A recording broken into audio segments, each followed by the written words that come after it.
love that. Thanks, Kurt, for the James Bond music. It brings me back to my days when I almost was in a James Bond movie, and we'll get to that later. Thanks for being here on Deborah Kobylt Live. This is part of our author series today. We have two different shows. In our first show today, I have Haris Orkin. Haris, thank you so much for being with us. Thank you for inviting me. Yeah. Your latest book, You Only Live Once. I'm holding that up okay? Only Live Once. I love this because you've done a lot. So we're going to get a little bit into all the different things that you've done in your life, career-wise and other. But this is your latest, and you've got a very interesting character based on James Bond and Don Quixote. I loved Don Quixote as a little kid. Yeah. Tell me a little bit about this book, what it's about, and how do you end up having a comedy thriller based on those two characters. And I might add, the New York Times called it a brilliant, hilarious, action-packed, and made for the movies thriller. That's quite an endorsement. Yeah. So take it away. How does this come up in your brain, a character based on James Bond and Don Quixote? Well, I loved James Bond growing up. I mean, who didn't? And for different reasons, probably. Right. I was a skinny, bespectacled, teenager, and James Bond seemed to have all the power in the world. And all the girls. Right. All the girls. He had total confidence. He had no fear, and when you're 16, and he was never embarrassed. And at 15, I was like constantly embarrassed. So it seemed like James Bond would be the perfect person to be. So you wanted to be James Bond. I did. And you wanted to be Don Quixote too? I mean, please explain this to me. Well, was that the nerd part of you? I mean, well, that is probably, because I also was a huge fan of like Monty Python and comedy and everything. And I love Don Quixote, and I love the idea of that character who, was a knight errant. And I thought it would be really fun to update Don Quixote. And so who... because a lot of kids don't know who is Don Quixote. It's such a great story. Unless you've seen Man of La Mancha, the musical, right? Otherwise, you're not going to know. But again, a lot of kids don't know. No, not at all. This is terrific that you brought him back, yeah. So, yeah, I just thought it was a great character, and I thought it would be great to do a contemporary version. And I thought, so who would, if I was out of my mind in a mental hospital, who would I want to be to go out in the world and save it? And I thought it would be James Bond. So that's a good choice. Yeah, so that's what it's about. It's about a mental patient who thinks he's James Bond. He's in a facility in Pasadena, and the mental hospital gets taken over by like a new HMO, and his psychiatrist, who he thinks is M, leaves, and he thinks that basically that Her Majesty's Secret Service has been taken over by the enemy.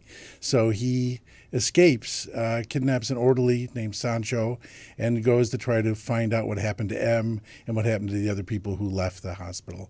And he ends up hooking into an incredible conspiracy with a kind of an evil genius who is just as insecure in their own way as he is. So this sounds like the kind of stuff you would read in the summer. No, really. Yeah. And just get so lost in these characters.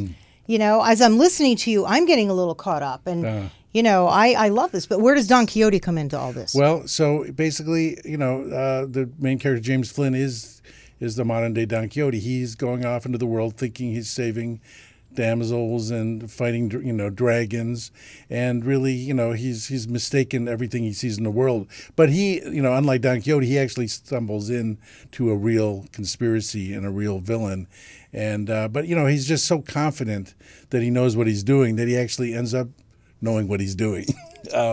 Which seems that actually makes sense to me. Right. And probably somebody might be saying, what? That makes a lot of sense to me. Sometimes you just need to be so confident in, you know what I mean, in what you're doing. I do find that too. I mean, that fake it till you make it thing. It's absolutely. Like, right. Absolutely. And that's what he is really. And he inspires Sancho, who's this, who's the orderly, who feels insecure, especially around women, and he kind of tutors him on how to. Is that a little bit of Haris thrown in there? Especially absolutely. Yeah. Actually, both. Yeah. I'm more Sancho. I am Sancho. You're Sancho. Yeah. If I was any character, that's who I would be. There's always a little. I mean, there's always a little bit of you in the books that you write, right? There has to be. I'm very interested in the process that authors go through. I love talking to authors because I think everyone just has a different way of going about writing a book. But somewhere in most books, fiction or nonfiction, very often don't you think they integrate themselves into the story? Oh yeah. I mean, I think that's how all the characters have to come from you at some point or another. And I like writing a lot of things I write. I like writing female characters too. For that's because You got to write me into one of your books. I think I do. So it's you can't, because I have a feminine part of myself, right? Okay. So it's like tell me all about it. I'm here to listen. Yeah. So there's a woman character in it who is based on Dulcinea from Don Quixote, but she is like a 24-year-old drug addict who's in the hospital, who ends up getting thrown out when the HMO changes, and that's one of the people that he's trying to find. And she's actually involved with this abusive biker boyfriend, and that's how Flynn ends up kind of finding out about this conspiracy. It's a long and complicated. I love the whole HMO thing in there as well. You got to put that in there. You know what? God knows that's real. No one likes insurance companies or HMOs, so it's a perfect. great villain, right? It's actually perfect. Already you've got a big fan base, just right there in that. Yeah. So you've done a lot, though. This is your first novel. It is. It's my first novel. You've written many a screenplay, 2 of them that have been produced. Yeah. One of them that was directed by Peter Bogdanovich. Yeah. Big fan of Peter Bogdanovich. And that was called A Saintly Switch? Yeah. Tell me a little bit about that. And you also wrote another, Save the Dog, right? Yeah. So they were both done for Disney. Saintly Switch, the idea was brought to me by this woman who had been married to a professional football player. And they had marital problems because they didn't understand each other. And so I get that. Right. So, and so the idea was that, in Disney fashion, they ended up switching souls. And so she's, the wife's an art teacher who now has to play professional football, and the husband, who's the football player, has to be an art teacher. And they kind of see each other's lives. And, David Allen Greer played the quarterback, and Vivica Fox played the teacher. So. I've seen that. Oh, have you really? Yeah, I've seen it. Because when we were talking about it, I thought, wait a minute, I've seen this. So I looked it up. And you did? Oh, I have seen that. Yeah, it's very interesting. Yeah. But it leads me to something. Wouldn't it be a great idea? I don't know if many therapists do that. If they really just have you switch for the day or a week or something, it's like you're going to be your husband for the week, and you're going to be the wife. I mean, I'm sure if my husband stood in my shoes, he'd say, "Oh boy, I am think that's tough." a great idea, actually. Isn't it a great idea? Yeah, that might be a good movie by itself. I think so. Where someone just does it without having to switch souls. They just without do it. switching souls, you just are who you are, and you live their world, and they live yours. And you have to do it for a day. Yeah. So, but it was interesting. Yeah. So it's a fun project. Yeah, Bogdanovich was really great to work with. I was a huge fan of his too, but he was not a big football fan, so I took some tutoring to get him up to Right, you were speed telling on me. So you're football. a guy who was self-proclaimed nerd in high school who obviously liked football. Yeah, I did. I liked football. Football and boxing were my 2 sports. Right, you were a boxer. Yeah. Tell me a little bit about that. You've done a lot. Yeah, well, that was when I was in high school. I was a Golden Gloves boxer from the suburbs who got my ass handed to me when I went to the city later on. And this is back in Chicago. In Chicago, yeah. So I quickly realized that I probably didn't want to continue a sport where people would hit me in the head. Right, or you'd get your ass kicked, yeah. Right. Or your head kicked, yeah. Yeah, so. But you did it, and you enjoyed it. I did, yeah. And then from there, how did you parlay into the world of writing? Because it's a really a very personal thing to do, and it's scary. I'm one of these people who's always had a book in mind, and I never quite get it out there. And I'm absolutely committed to locking myself in a room and not coming out until it's done.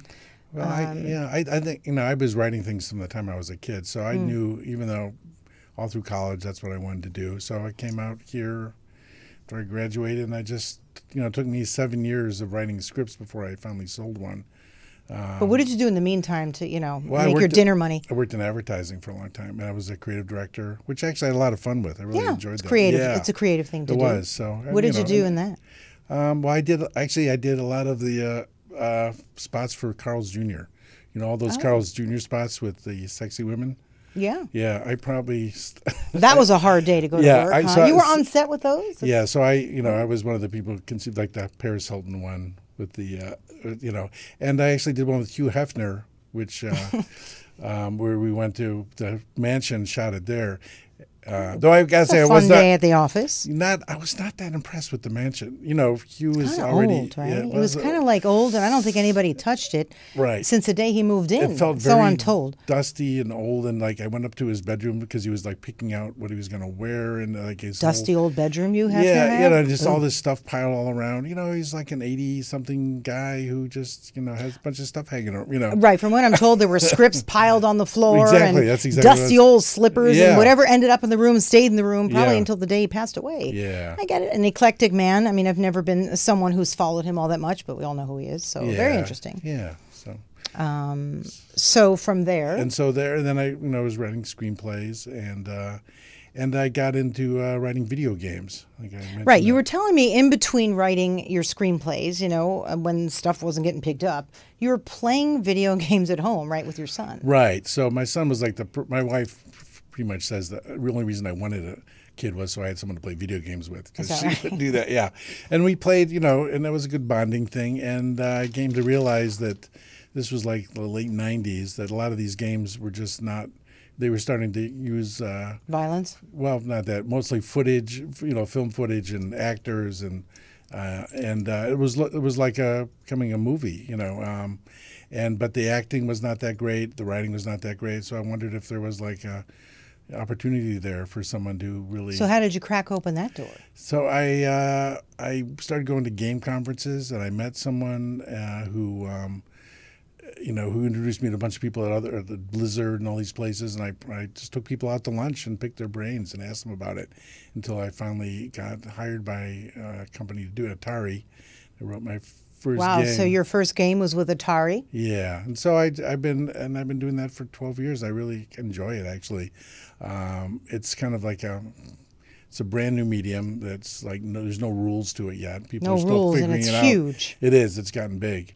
And Do you get residuals in that You line don't. of work? You do or do not? You do not. You do not. It's totally not unionized. So I've been Interesting. actually I've been part of the WGA from when I did screenplays, Mm-hmm. and I've been kind of working to try to help get Yeah, video because there games is unionized. big yeah. money in that. So once you write it and give up your stuff, that's it. It's owned by the exec producers, right? Yeah, right, exactly right. Except for this, I think I mentioned I one game I just recently did, which is this audio. Yeah, I heard that. Interactive audio drama, or it's a comedy really, and it's being done. It's for Amazon, and that one actually I financed, so I have a big piece of that one. But that's called They Came in Outer Space. That's coming out next month. They Came in Outer Space. They Came in Outer Space, and it's And based. who puts that out? Also Atari, or No, I want to that's- give it a plug for. Oh, you. that's for it's through Amazon. It's going to be Earplay's the publisher, but it's going to be on Amazon Alexa. It's going to be on iOS. It's going to be anything that's audio based. You can because you play it with your voice. Do you get paid pretty well for that? I mean, compared to let's compare it to novels. I pretty much know, but don't we all know that? I mean, unless you're writing the with Harry plays. Potter series, but Yeah. same with plays. But I guess it pays pretty well. The world of gaming. It didn't at first, but over time, it's definitely gotten much better. You and I have a Yeah. good friend in the business, Flint Dilley, who was Yeah. actually supposed to come on today. Yeah. Flint, but he's in Washington, D.C. Oh, okay. because Yeah. he does some secret work out there that I'm not allowed to talk about. But Yeah, and I he's a think I heard pretty that. big guy in the Yeah. world of gaming as well. Yeah.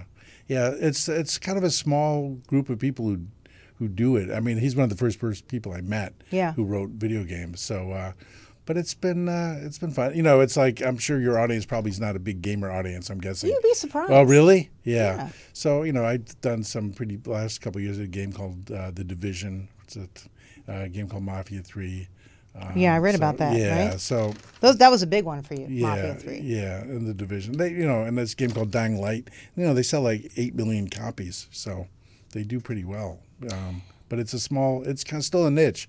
Where the voice game, They Came in Outer Space, is meant to be done on phones or on Echo. So I'm hoping we can kind of broaden out the audience for it, because all you need is a voice to be able to play it, right? Yeah. You don't need to be able to figure out one of those controls. Did you ever want to do your own voice? I mean, in switch over to the other side? I've done that a little bit, but I'm not very good at it. So I mean, it's acting is what it is. Yeah, You've it really is. got to tap into the character. It's not easy. Like people say, "Oh, I have a really good voice. I could do cartoons." I'm like, try it. No, it's really You've got tough. to be that character. It's really difficult. I mean, that's part of what I do too. Is I direct all the actors for the games too that I write. They're your characters. Yeah. Yeah. So, but yeah, I use the best, best voice actors in the business for that, really. So, and they're all here in LA, so it's not that, So getting back to You Only Live Once.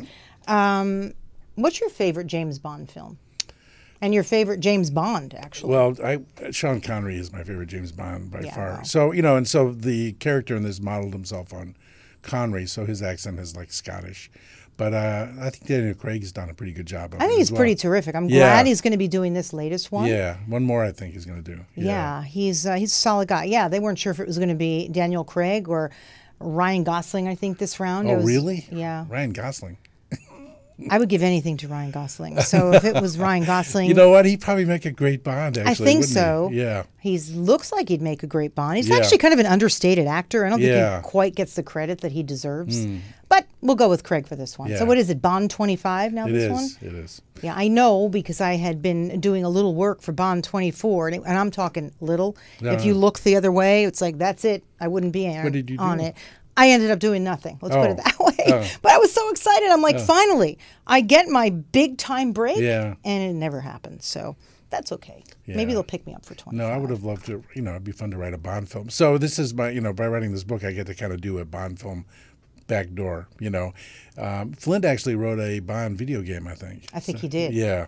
I think he did. Yeah. I don't talk to him about maybe getting into 25. He knows people. Yeah. What's your big takeaway from everything that you've done? I mean, you've done so much, from the screenplays to your first novel to the gaming. You were a boxer. You were in advertising. Yeah. It's a varied life, but that's how the creative process is. Yeah. We don't sit in an office and punch numbers all day. You just go from project to project, which I think makes it interesting and scary too, right? Yeah, Scary. I think I'm just not someone who's good at going to an office and doing a regular job. So no. This is probably what I had to do in a way.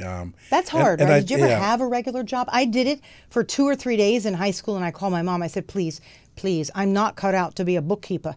So that was the last of my office jobs. Yeah. I couldn't do it. I couldn't even sit still. Yeah. Well, advertising was close to it, but even then, it's like you don't really have to sit. And you're off on sets shooting things or in a studio or casting. So it feels like you're not really stuck anywhere. So yeah. But I think the big takeaway for me is all those different mediums, from plays to books to video games to movies. It's just storytelling.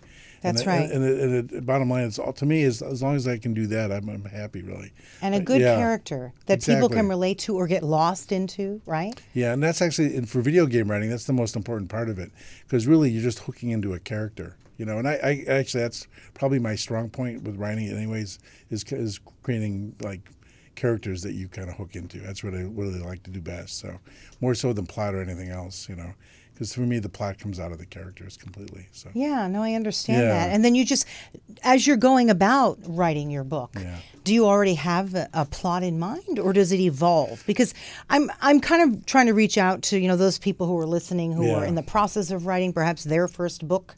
How do you do it? What's your process? Yeah, I don't know if there's any one way. I mean, I'm a kind of an outliner. I like to outline the basic idea of it, but I do it kind of loosely to give myself room. Because do you outline these are going to be my 15 chapters and then try and put it in those 15, or...